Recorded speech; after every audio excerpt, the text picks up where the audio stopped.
मंत्री हेबा परे स्वास्थ्य एवं परिवार कल्याण मंत्री डॉक्टर मुकेश महालिंग प्रथम थर पर निज जिला बलांगीर गस्तरे आसी पहुंचीथिबा बेले बलांगीरवासी पक्षर विपुल स्वागत संबर्धना प्रदान कर बलांगीर सहर में पहुंची मंत्री डॉक्टर महालिंग प्रथमे भीमभोई मेडिकल कॉलेज और हॉस्पिटल में पहुंची वार्ड रे स्वास्थ्य सेवा को नहीं रोगी सहित डाक्तरखाना प्रशासक और डाक्तर मान सहित कथबार्ता करछन्ते। यापर से पाटणेश्वरी और समलेश्वरी मंदिर में पहुंची देवी आशीर्वाद नहीं अवसर में से कहते गत निर्वाचन में ओडिशावासी भारतीय जनता पार्टी को अकुंठ चित्तरे आशीर्वाद करने पर एवं ओडिशा रे बीजेपी सरकार गठन होइछि। बलांगीर जिले में मध्य भारतीय जनता पार्टी ओडिशार जनसाधारण को आशीर्वाद पाइछि। ओडिशा रे मंत्रिमंडल गठन पर स्वास्थ्य विभाग दायित्व मिलिथिबारु से भारतर प्रधानमंत्री नरेंद्र मोदी ओडिशार मुख्यमंत्री मोहन चरण माझी ओडिशार 3 जन केंद्र मंत्री तथा राज्य सभापति मनमोहन सामल प्रमुख को धन्यवाद जणाइछन्ति। या सहित से कहते जे ओडिशार स्वास्थ्य सेवा दिग को आहुरी लोकाभिमुखी करबा पई से यथेष्ट यत्नवान हेबे एवं दीर्घ दिन स्वास्थ्य सेवा दिगरे रही आसिथिबा समस्या प्रति विशेष ध्यान दे कार्य करिवे। खाली थिबा डाक्टर पदवी शीघ्र पूरण कराजिबो एवं देवी आशीर्वाद नेबा परे मंत्री डॉक्टर महालिंग को गोपालजी मंदिर ठारे बलांगीर राष्ट्रीय स्वयंसेवक संघ पक्षर स्वागत संबर्धना प्रदान कर बलांगीर सांबादिक भवन पक्षर आयोजित नागरिक संबर्धना कार्यक्रम में जोग देइछन्ति मंत्री डॉक्टर महालिंग। बलांगीर महेंद्र कुमार दर्जी का रिपोर्ट जे न्यूज। देखो भारतीय जनता पार्टी को ओडिशावासी अकुंठ चित्तरे इधर सरकार गठन करने आशीर्वाद देइछन्ति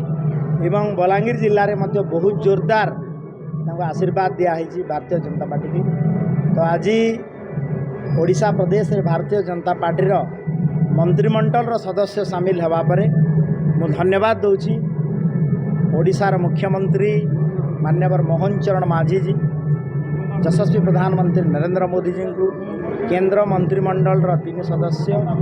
आमर माननीय धर्मेंद्र प्रधान जी, अश्विनी वैष्णव जी, जोएल राम जी एवं ओडिशा प्रदेश मनमोहन सभापति मनमोहन सामल जी को। तो निश्चित भाव में आज ओडिशा रे गोटे परिवर्तन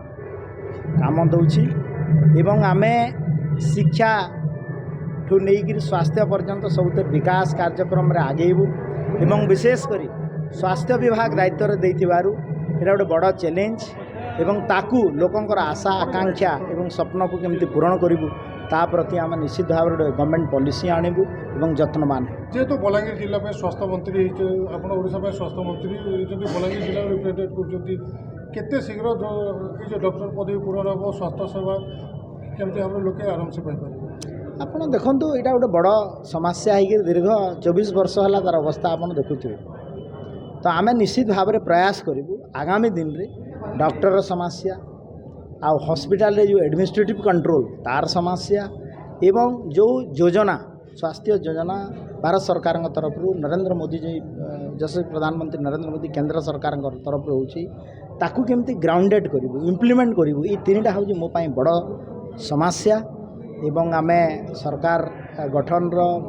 डिपार्टमेंट चार्ज नेला परे कैबिनेट डिस्कसन हम आ खूब शीघ्र आम कार्य करने प्रचेषा। मुकेश महालिंग को समस्ते जानते कार छोट मोट स्वास्थ्यगत समस्या हॉस्पिटल पहुँचे जाते एवं स्वास्थ्य मंत्री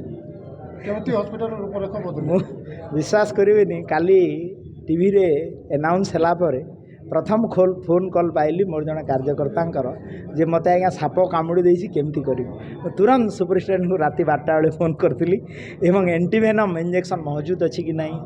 एबे सुपरिटेडेंट कथा होती इंजेक्शन दिया लगे एवं हॉस्पिटल को जाइली जनकर स्टिच पड़ी। तो आम ये समस्यार समाधान यहाँ गोटे निरंतर प्रक्रिया हेल्थ समस्या गोटे निरंतर प्रक्रिया आपण फैमिली रे मध्य आपण 6 जन अच्छा सकाल पाइले 2 जन को हॉस्पिटल नेबा पड़े विधायक भाव जाऊे लोक सेवा करते कैबिनेट मंत्री पुणी स्वास्थ्य विभाग निश्चित भाव में मो गोटे बड़ चैलेंज मो तो नहीं पूरा बलांगीरवासी आ ओडिशावासी 4.5 कोटी लोकंकर स्वास्थ्य अवस्थार दायित्व हेल्थ फॉर ऑल ये कॉन्सेप्ट निश्चित भाव में आम कार्य